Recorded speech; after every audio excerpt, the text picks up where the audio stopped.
ভারতের রাষ্ট্রীয় স্বয়ংসেবক সংঘ আরএসএস উগ্র ধর্মীয় গোষ্ঠী। তারা মহাত্মা গান্ধীকে হত্যা করেছিল। তারাই ত্রিপুরায় বাংলাদেশের দূতাবাসে হামলা চালিয়েছে বলে অভিযোগ করেছেন বিএনপির কেন্দ্রীয় ভাইস চেয়ারম্যান বরকতুল্লাহ বুলু। দুপুরে নোয়াখালী চৌমুহনী পৌরসভার করিমপুরে হরিজন পরিবারের সাথে বিএনপির ভারপ্রাপ্ত চেয়ারম্যান তারেক রহমানের নির্দেশে ঢেউটিন ও খাদ্য সামগ্রী বিতরণের সময় এই অভিযোগ করেন তিনি বলেন, বাংলাদেশ অসাম্প্রদায়িক ও গণতান্ত্রিক দেশ। কারোর সাথে শত্রুতা নয়, সবার সাথে বন্ধুত্বপূর্ণ সম্পর্ক, এই নীতিতে বিশ্বাসী বিএনপি।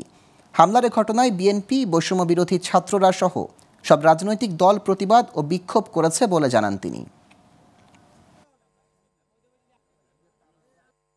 ভারতে এখন আরএসএস একটা উগ্র ধর্মীয় অন্ধ, যারা গান্ধীকে হত্যা করেছে ভারতের জনক, তারা ভারতের রাষ্ট্রীয় ক্ষমতায়, তারা এরকম কিছু করতে পারে।